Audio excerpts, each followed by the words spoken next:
গরু আমাদের দুধ দেয় না, আমরা কেড়ে নিই। গাধাও মোট বয় না, ধোপারা এককালে বয়াতো জোর করে।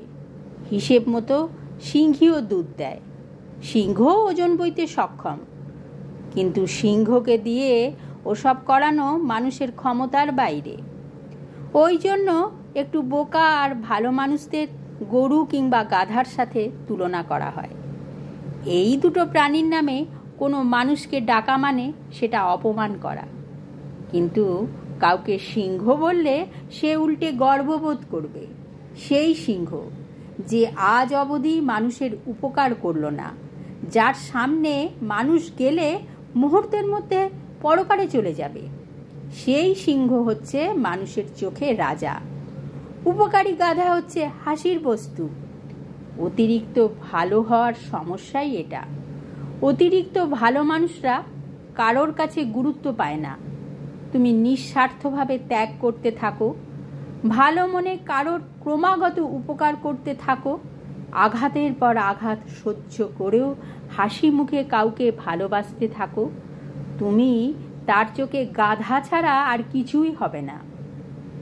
যদি মনে করো সে একদিন এগুলোর মূল্য বুঝবে, তাহলে তুমি সত্যিই গাধা। কারুর কাছে নিজের দাম পেতে গেলে একবার অন্তত সিংহের মতো হতেই হয়। মৃত্যুর পরেও ব্যাংকে আপনার টাকা রয়ে যায়, অথচ আমরা আমাদের জীবদ্দশায় খরচ করার জন্য প্রয়োজনীয় টাকা পাই না। নীড়ের সত্যটি হচ্ছে, অধিক ধনবান হওয়ার চেয়ে দীর্ঘ জীবন লাভ করা বেশি জরুরি।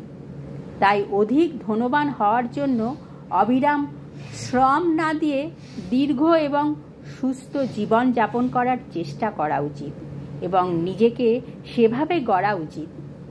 আমাদের জীবনের নানা ঘটনাতেই এই সত্যটি মর্মে মর্মে উপলব্ধি করা যায়। দামি এবং অনেক সুবিধা সম্পন্ন একটি মোবাইল ফোনের 70% অব্যবহৃতই থেকে যায়।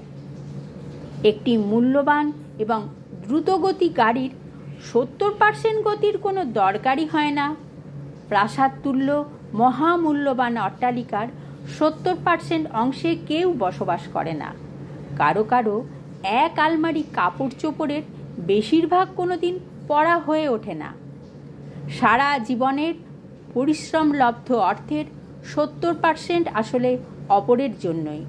আপনার জমানো অর্থ যাদের জন্য রেখে যাবেন, বছরে একবারও আপনার জন্য প্রার্থনা করার সময় তাদের হবে না। এমনকি বেঁচে থাকতেই আপনার অর্থের প্রাচুর্যে বেড়ে ওঠা মানুষগুলো আপনাকে বৃদ্ধাশ্রমে ছুঁড়ে আসতে পারে। তাই বেঁচে থাকতেই 100%-এর সুরক্ষা এবং পূর্ণ সদ্ব্যবহার করাই শ্রেয়।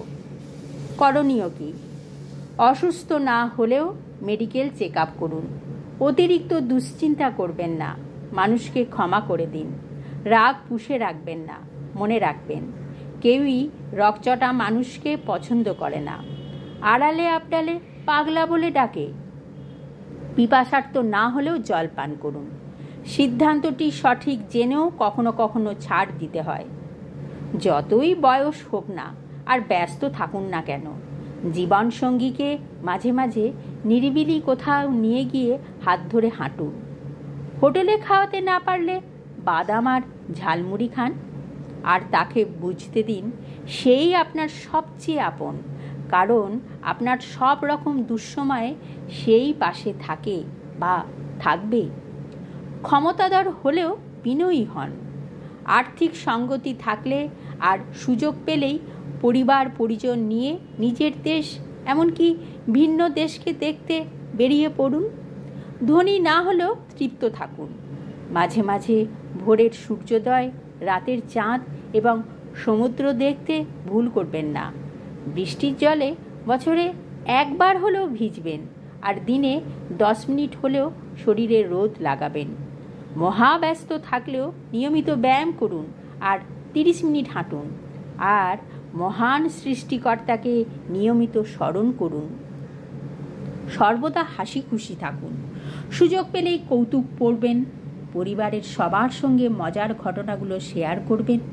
মাঝে মাঝে প্রাণবন্তভাবে হাসবেন। সবার সাথে মিশবেন, ছোট বড় ভাববেন না, সবাই ভালো থাকবেন।